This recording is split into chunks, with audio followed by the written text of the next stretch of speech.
Iran పైన Donald Trump మళ్ళీ మాట మార్చేశారు.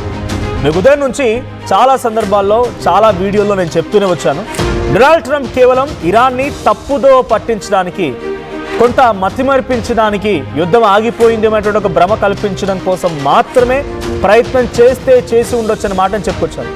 అది ముమ్మాటికి నిజమైంది. అలా పోస్ట్ చేశాడో లేదో, 5 రోజుల పాటుగా యుద్ధానికి తాత్కాలికంగా బ్రేక్ వేస్తున్నానని చెప్పాడో లేదో, అది ఇంకా ఆ మాట చెప్పి ఇంక 24 గంటలు గడవక మునిపే మళ్ళీ అటాక్ మొదలు పెట్టాడు. యుఎస్ మళ్ళీ ఇరాన్ పైన భీకరంగా దాడులు చేసింది. ఇరాన్లో ఉన్నటువంటి పలు కీలకమైనటువంటి స్థావరాలు టార్గెట్గా ఈ దాడులు జరిగాయి. అయితే ఈ దాడుల్లో సంబంధించి ఏకంగా అఫీషియల్ పోస్ట్ని, ఇక్కడ మీరు చూస్తున్న ఈ పోస్ట్ని డైరెక్ట్గా విడుదల చేసింది యుఎస్ సెంట్రల్ కమాండే వీడియోస్ని విడుదల చేసింది. మిలిటరీ స్థావరాల లక్ష్యంగా ఈ దాడులు చేసింది అమెరికా. ఆయుధాలతో ఉన్నటువంటి బిల్డింగుల్ని, ట్రక్కులని ఢీకొట్టింది. ఇరాన్పై దాడులు 5 రోజుల పాటుగా ఆపేస్తామన్నటువంటి 24 గంటల ముందే ఈ ట్రక్కుల పైన దాడులు జరగడాన్ని చాలా తీవ్రంగా ఇరాన్ భావిస్తోంది. సో డైరెక్ట్గా ఇరాన్ కూడా చెప్పింది, ఇరాన్ పార్లమెంటరీ స్పీకర్ చెప్పుకొచ్చారు, మాతో ఎటువంటి చర్చలు లేవు, మాతో చర్చలు జరగడం లేదు, కేవలం డొనాల్డ్ ట్రంప్ ఫేక్ మాటలు మాట్లాడుతున్నటువంటి మాటని ఇరాన్ పార్లమెంటరీ స్పీకర్ కూడా చెప్పుకొచ్చే ప్రయత్నం చేశారు. సో ట్రంప్ కేవలం మైమర్పించడానికి, మతిమర్పించడానికి, భ్రమ కల్పించడానికి మాత్రమే ఇరాన్పై దాడి చేయడం 5 రోజుల పాటుగా తాత్కాలికంగా నిలిపివేస్తున్నాను అనేటువంటి మాటను మాట్లాడుకొచ్చారు. సో ట్రంప్ ఇలా చేస్తాడని ఇరాన్ కూడా ముందుగానే భావించింది. అందుకే ఈ మాటల్ని ఇరాన్ నమ్మలేదు. అందుకే కౌంటర్ అటాక్లో భాగంగా వరుస ట్వీట్లు చేసింది. ఈ విషయాన్ని పబ్లిక్లో కూడా కన్వే చేసే విధంగా ప్రయత్నం చేసింది.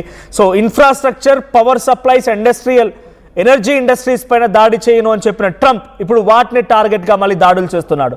అంటే డొనాల్డ్ ట్రంప్ ఇంకా యుద్ధాన్ని ఆపుతాను అనేటువంటి మాటకి ఏమాత్రం కూడా నమ్మడానికి వీల్లేదు. సో రష్యా ఉక్రెయిన్ యుద్ధానికి సంబంధించి ఇదే రకంగా మాట్లాడుకొచ్చారు. సో గతంలో కూడా 12 days యుద్ధం సమయంలో, అప్పుడు 2025 జూన్లో జరిగినటువంటి ఆ యుద్ధం సమయంలో కూడా యుద్ధం ఆగిపోయింది అని చెప్పి మళ్ళీ వెళ్ళిపోయి నతాన్స్ లాంటి ఒక కీలకమైన న్యూక్లియర్ స్థావరాలపైన దాడి కూడా చేసిన పరిస్థితి. సో విజువల్స్లో మనం చూస్తూ ఉన్నాం. సో ఆ సెకండ్ బాక్స్ గమనించండి పైన మీరు, దాంట్లో ఇరానియన్ పార్లమెంటరీ స్పీకర్ చేసిన ట్వీట్ అది.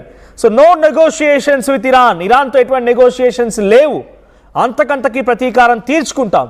అలీ ఖమేనీ అగ్రెసర్లు, ఎవరైతే అగ్రెసర్గా అంటే ఇక్కడ aggressor in the sense Israel and America మాపై దాడి చేసిందో వాళ్ళకి తగ్గట్టుగా పనిష్మెంట్ ఇచ్చేంత వరకు మేము ఊరుకోమని చెప్పి క్లియర్గా చెప్పిన ఇరానియన్ స్పీకర్ మాటలు కూడా ఇప్పుడు మనం పరిగణలోకి తీసుకోవాల్సిందే. సో నెగోషియేషన్ జరపలేదు, ఎవరితో చర్చలు లేవు, ఏమీ లేవు, డైరెక్ట్గా వచ్చి కేవలం ఒక ట్వీట్ చేసి మళ్ళీ అటాక్ మొదలు పెట్టేశాడు. సో అటాక్లో ఏ స్థాయిలో ఉందనంటే ఇప్పుడు డైరెక్ట్గా ట్యాంకర్ల పైన, బాంబులు ఉండేటువంటి బిల్డింగ్ల పైన, వాళ్ళు ఎక్కడైతే వెపన్స్ని ఏర్పాటు చేసుకున్నారో వెపన్స్ ఉన్న చోట, ఇంకా కీలకమైన ప్రాంతాల్లోనే ఈ అటాక్ జరిగింది. అటు నేతన్యాహు కూడా ప్రకటించారు. ఒకవైపు ట్రంప్ ట్వీట్, ఇంకోవైపు నేతన్యాహుకు సంబంధించిన మాటలు చూస్తే ఇద్దరి మధ్య కూడా పొసగడం లేదు, ఇద్దరి మధ్య కూడా విభేదాలు ఉన్నాయన్న రకం క్రియేట్ అయింది. సో నేతన్యాహు ఏమన్నారంటే ఎట్టి పరిస్థితుల్లో యుద్ధం ఆగదు, యుద్ధం కొనసాగుతూనే ఉంటుంది, యుద్ధం పైన మేము ఎట్టి పరిస్థితుల్లో వెనక్కి తగ్గే ప్రసక్తే లేదు అని చెప్పి నేతన్యాహు ప్రకటిస్తూనే operation Lion, maybe I don't exactly remember, వాళ్ళు చేపడుతున్నటువంటి ఆపరేషన్ రోరింగ్ లయన్ ఇంకా కొనసాగుతూనే ఉందని చెప్పి ఆయన చెప్పుకొచ్చారు. లెబనాన్, సిరియా, హమాస్ వ్యవస్థలపై ఇంకా దాడులు చేస్తూ ఉన్నాం, ఇరాన్ని కూడా పూర్తిగా అంతమొందిస్తామన్న రకంగా నేతన్యాహు ప్రకటించారు. కానీ ట్రంప్ మాత్రం 5 రోజుల బ్రేక్ ఇస్తారన్నాడు. కానీ ఇప్పుడు అవేమీ కూడా వర్కౌట్ అవ్వలేదు, మళ్ళీ అటాక్ జరుగుతూనే ఉంది. అక్కడ కీలకమైన ట్యాంకర్ల పైన, తర్వాత బాంబులు ఉండేటువంటి బిల్డింగ్ల పైన, స్థావరాల పైన యుఎస్ మళ్ళీ స్ట్రైక్స్తో రెచ్చిపోయింది.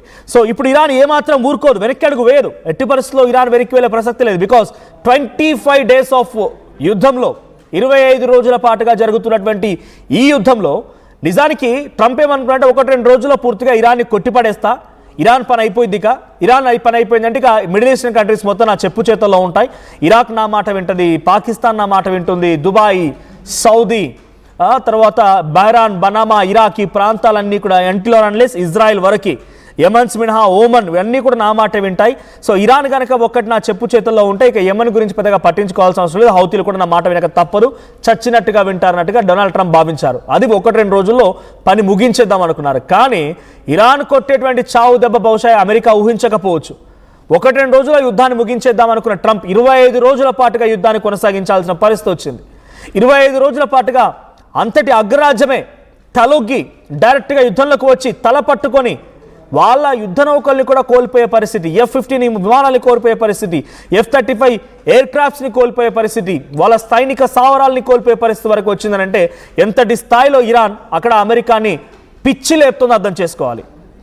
సో ఇండియా పాకిస్తాన్ మధ్య యుద్ధం సమయంలో ఆపరేషన్ సింధూర్ 2 రోజులు జరిగింది, మహా అయితే తిప్పి కొడితే వారం రోజు జరగలేదు, ఇంకా 4 డేస్ 3 డేస్లోనే యుద్ధం ముగిసింది. పాకిస్తాన్ అప్పటికే మోకాళ్ళపై కూర్చొని మోకరిల్లిపోయి శరణార్థి కోరింది, మమ్మల్ని వదిలిపెట్టండి మహాప్రభు అంటూ భారత ప్రభుత్వాన్ని రిక్వెస్ట్ చేసింది.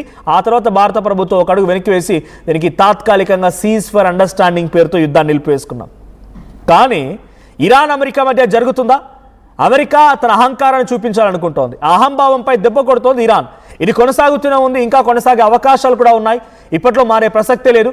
డొనాల్డ్ ట్రంప్ యొక్క లక్ష్యం వేరు ఇక్కడ. సో ఆపరేషన్ సింధూర్లో భారత్ లక్ష్యం ఒకటే, ఉగ్రవాదాన్ని రూపుమాపాలనో ఒక లక్ష్యమే తప్ప పాకిస్తాన్ని కంట్రోల్లోకి తీసుకోవాలనో, పాకిస్తాన్ని అక్కడ రెజిమిని మార్చాలనో ట్రంప్ లాగా అహంభావంతో అహంకారంతో ఎక్కడ కూడా భారత్ ప్రయత్నం చేయలేదు. కేవలం ఉగ్రవాదాన్ని అంతమొందించడమే ఒక స్పష్టమైనటువంటి లక్ష్యంతో ముందుకు వెళ్ళాం. అదే రష్యా ఉక్రెయిన్ యుద్ధంలో కూడా రష్యా ఏం చేస్తోంది, తమ భూభాగంలోకి నాటో కంట్రీలతో యుక్రెయిన్ కనుక కలిస్తే మాకు ఎప్పటికైనా ప్రమాదమే, కాబట్టి నాటో కంట్రీస్తో యుక్రెయిన్ కలవకూడదు, అక్కడ క్యూ ప్రాంతాన్ని మొత్తాన్ని కూడా యుక్రెయిన్ కంట్రోల్లోకి తీసుకుంటే తమకు చాలా ఇబ్బందికర సిచ్యువేషన్ అండ్ బార్డర్ షేరింగ్ ఏరియాస్గా ఉన్నాయి కాబట్టి అవి కొంత ఇబ్బంది పడ్డాయి. కానీ ఎక్కడో ఉన్న డొనాల్డ్ ట్రంప్ అమెరికా ఇరాన్తో వచ్చిన ఇబ్బంది ఏంటి?